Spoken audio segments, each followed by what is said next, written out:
Genesis chapter 21. Yahweh visited Sarah as he had said, and Yahweh did to Sarah as he had spoken. Sarah conceived and bore Abraham a son in his old age, at the set time of which God had spoken to him. Abraham called his son who was born to him, whom Sarah bore to him, Isaac. Abraham circumcised his son, Isaac, when he was 8 days old, as God had commanded him. Abraham was 100 years old when his son, Isaac, was born to him. Sarah said, God has made me laugh. Everyone who hears will laugh with me. She said, who would have said to Abraham that Sarah would nurse children? For I have borne him a son in his old age. The child grew and was weaned. Abraham made a great feast on the day that Isaac was weaned. Sarah saw the son of Hagar the Egyptian, whom she had borne to Abraham, mocking. Therefore she said to Abraham, Cast out this servant and her son, for the son of this servant will not be heir with my son, Isaac. The thing was very grievous in Abraham's sight on account of his son. God said to Abraham, Don't let it be grievous in your sight because of the boy and because of your servant. In all that Sarah says to you, listen to her voice.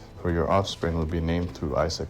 I will also make a nation of the son of the servant, because he is your child. Abraham rose up early in the morning and took bread and a container of water and gave it to Hagar, putting it on her shoulder, and gave her the child and sent her away. She departed and wandered in the wilderness of Beersheba. The water in the container was spent, and she put the child under one of the shrubs. She went and sat down opposite him, a good way off, about a bow's shot away. For she said, Don't let me see the death of the child. She sat opposite him and lifted up her voice and wept. God heard the voice of the boy. The angel of God called to Hagar out of the sky and said to her, What troubles you, Hagar? Don't be afraid, for God has heard the voice of the boy where he is. Get up, lift up the boy, and hold him with your hand, for I will make him a great nation. God opened her eyes, and she saw a well of water. She went, filled the container with water, and gave the boy a drink.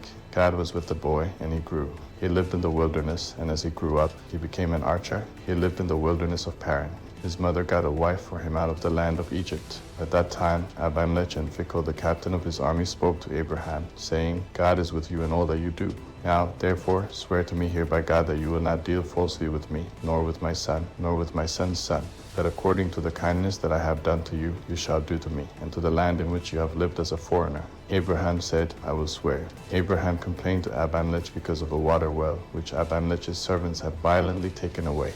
Abimelech said, I don't know who has done this thing. You didn't tell me, and I didn't hear of it until today. Abraham took sheep and cattle and gave them to Abimelech. Those two made a covenant. Abraham set 7 ewe lambs of the flock by themselves. Abimelech said to Abraham, What do these 7 ewe lambs, which you have set by themselves, mean? He said, You shall take these 7 ewe lambs from my hand, that it may be a witness to me that I have dug this well. Therefore he called that place Beersheba, because they both swore an oath there. So they made a covenant at Beersheba. Abimelech rose up with Phicol, the captain of his army, and they returned into the land of the Philistines. Abraham planted a tamarisk tree in Beersheba, and there he called on the name of Yahweh, the everlasting God. Abraham lived as a foreigner in the land of the Philistines many days.